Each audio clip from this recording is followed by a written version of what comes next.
Welcome back to another quick film study, and this time today's topic will be DeForest Buckner. This is definitely going to be a shorter video, and a big part of that is because I've actually talked about DeForest Buckner in a previous video. It was on my video when I talked about the entire San Francisco 49ers defensive line, although honestly I wouldn't even recommend that one. It's definitely far from my best. There's several reasons for that, one of which is just it's an ambitious idea to try to make a video about the entire defensive line of a certain team. But I was very busy at that time and didn't really put the time and effort that I needed to into making that video what I had intended to make that video when I first came up with the idea. But anyways, I figured DeForest Buckner kind of deserves his own video. However, since I've already touched on him in that video, I figure I'll give him another quick video and basically two halves of the video make a whole video, kind of. I mean, Buckner really did have a breakout season in 2018. In 2016 and 2017, he ended up with a combined 9 sacks. However, last year he had 12. Last year was definitely a good year for defensive tackles finding ways to get sacks, and DeForest Buckner was no exception, and I'll show you how with this play. So right off the bat, what you're going to notice on that Vikings offensive line is that the tight end who is in the game is actually going to be running a route.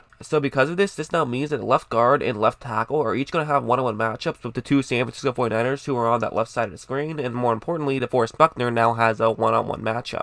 One thing you're going to see him do very well on basically every play is his hands. He's great at using his hands to basically help himself get leverage and try to get around guys, and look at what he's doing now. It's a swim move where, he's putting that left hand basically just as close to that guard as possible while still getting it over the guard. I mean, it's only like a few inches over the guard, but it's still over the guard, which is what you want. You don't want to have to use your entire energy to try to get over, but you do want to be able to get it over, obviously. Another way he's helped with that is look at his right arm right there, and basically how he's putting it on that guard's left arm. That's kind of the whole point of a swim move, is it allows you to get as close to that guard as possible while still getting your arm over, and then gets you in good position. That's the way it's supposed to work. And really, Buckner makes it work as good as anybody. I mean, he definitely does a great job of basically just good fundamental football. That's one of the things I really like about him. Because now that he was able to get his hands in a position that he wants to get his hands in, this now means that he can then just move his arms over, and look at how far past that guard he is. From there, all the guard can basically do is try to push Buckner out of the way, but that's not going to work as Buckner is easily able to get to the quarterback. And that's just one of the things that makes Buckner so great, because he's such a good fundamental football player, but he's also strong enough to make those things work. And let's be honest, there's plenty of guys who have good fundamentals, but you also have to have the strength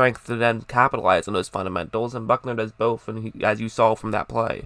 Ideally, if you're a defensive coordinator and you have a guy like DeForest Buckner on your roster, really what you want to do is try to create scenarios that he can get one-on-one matchups. One way you can do that is something like this, where basically look at where both of those two 49ers are. They're all the way over there to the left side of the screen, and not to mention San Francisco has another 49ers player who's on the left side of the screen as well. So this basically almost guarantees that the center will not be able to get into this play, and it's going to be one-on-one matchups basically right there with the left guard and left tackle once again. So now that Buckner has that one-on-one matchup, well, what's one thing he could do? He could, just do a swim move like he did last time, but also look at where his arms are. They're kind of up, and really they could be in any direction. You have no idea where he's going to go on this one. He hasn't sold out anything. He's put his arms up, but he's ready to move them in any direction, and he's ready to make a move. And once he does make a move, it'll be a lot more difficult if you're a guard to try to get his hands in poor placement and, get him out of the way. But one thing I want you to see here is look at his quickness too. Look at how he's so quickly able to get to the hand placement that he wants. Now, if you're a guard, I mean, that's just not a good situation, because Buckner is able to get his right arm so far over to your left side of your body. Things like that make it so easy for him to then get off that guard and then run over and try to disrupt the play. That's just really tough if you are a guard. I mean, that's just nearly impossible, actually, because again, what do? I mean, that explosiveness makes things so difficult for you.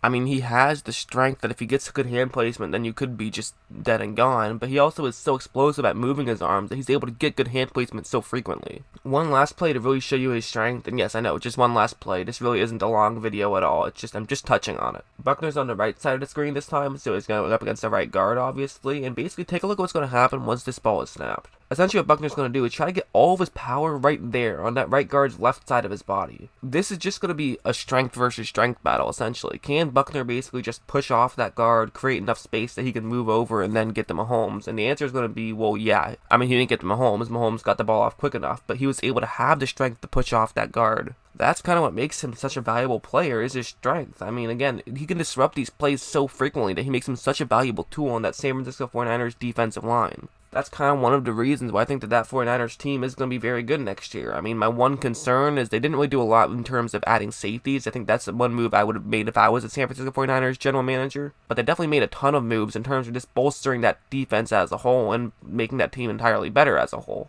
Again, it's impossible to know what's actually going to happen throughout the season, especially because of injuries and just things that are out of the team's control. But the Niners have definitely made a ton of moves to at least give themselves a chance next year to be good, and I think they will be, although again, you never know.